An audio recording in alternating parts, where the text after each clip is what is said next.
7:08 on a Wednesday morning. Masaya ko pong ibinabalita mga kapuso, lalo na sa mga motorista na hanggang sa mga oras na ito ay dire-diretso lamang po ang daloy ng trapiko dito sa EDSA approaching Kamuning Flyover.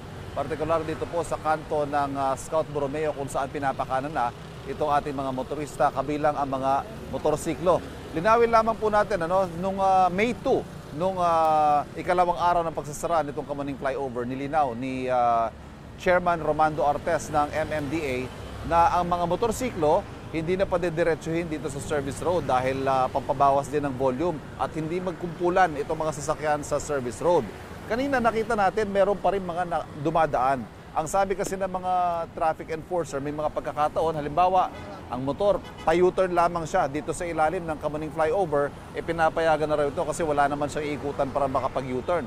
O di kaya ilang metro na lamang yung pupuntahan. Halimbawa, itong condominium building dito, pwede nang padaanin din, padiretsuhin itong mga motorsiklo. At minsan, bottom line, kapag walang mga enforcer o di kaya kulang ang enforcer, talagang pag nagdire-diretso ang motorsiklo, hindi na raw talaga nila mahahabol.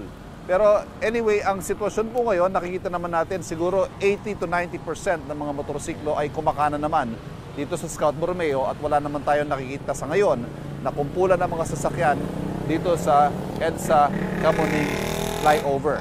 Ulitin lamang po natin mga kapuso, matagal-tagal po itong closure na ito ng Kamuning Flyover.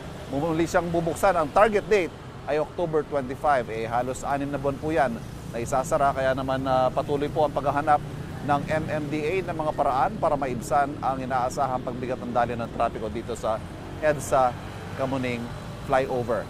Ingat po tayo sa ating mga biyahe ngayong Miyerkules ng umaga mga kapuso. Yan muna ang ating report mula dito sa EDSA, kanto ng Scout Borromeo. Kapuso, para laging una ka sa mga balita, bisitahin at mag-subscribe sa GMA Integrated News sa YouTube. Sa mga kapuso abroad, samahan nyo kami sa GMA Pinoy TV at sa www.gmanews.tv.